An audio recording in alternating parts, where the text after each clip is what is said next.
Hello everyone, my name is Laura and this is my tribute speech. Here is my audience members. Alright, I'm ready to begin my speech.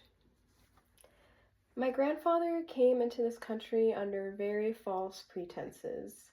At the time, it was around the 50s, 60s. There was a lot happening in Cuba politically, and my grandmother was lucky enough to leave the country. She came from a lot of money, so she was able to get out.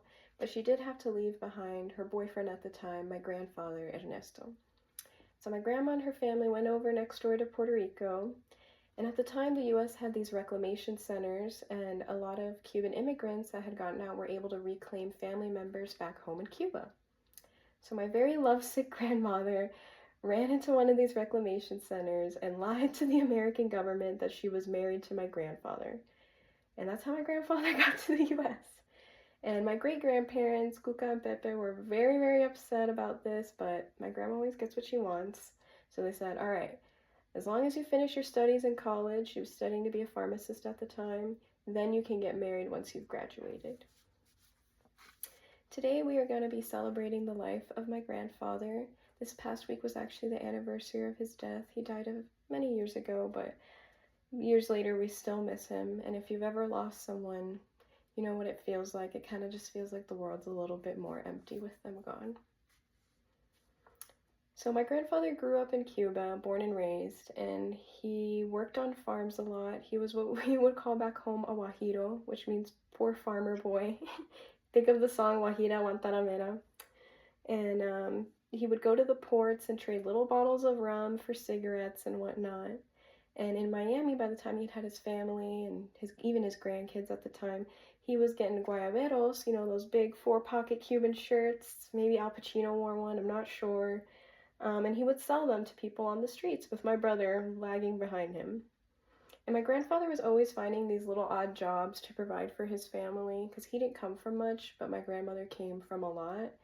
And he wanted to make sure that she was continued being spoiled, even as they got older. And he was always like this, taking care of his family, even us, his grandkids, when my mom actually got sick and she wasn't able to take care of us as well. And so he would always make sure to pick us up from school in his rundown car, and he had this Jaguar figurine just glued on the hood of his car that he got from some Jaguar. I guess he didn't want to buy a real one for reasonable reasons. And he would pick us up from school and drive us over to Versailles, which is this famous little cafe in Miami, and we'd get our little pastries after school and whatnot.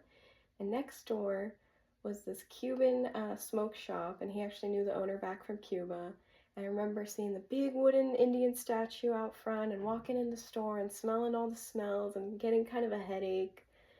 And he'd always get his little cigars there, and he's actually buried at the cemetery near the Versailles and the smoke shop.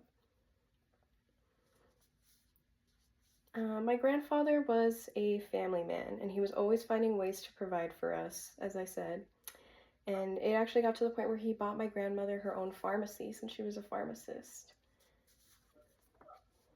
He was always a family man indeed. Even on his deathbed, my uncle, his son, who's actually also my godfather, my Uncle Eddie, actually came out to my grandfather and told him that he was gay.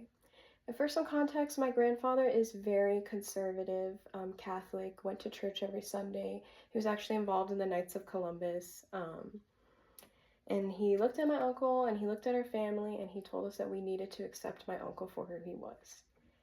And I think if my grandfather met Chris, who was my uncle's husband, I think he would be very elated to see how happy he is with him. Because my uncle's a very serious man, but his husband is such a light and fun and unserious person, and I've never seen my uncle loosen up so much and just be so full of life and happy again.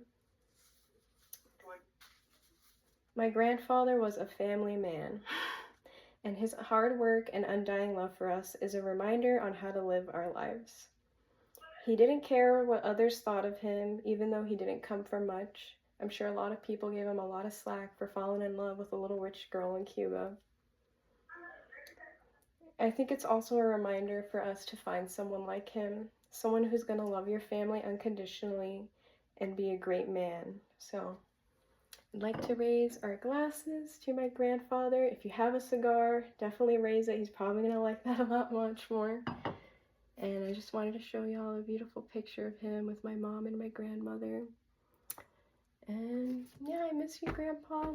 I know a lot of people get sad about losing someone, and it's definitely hard, but over time you just remember that their spirit is always with you. So thank you, Grandpa. Miss you. Right. Thank you guys for listening. And here's my audience.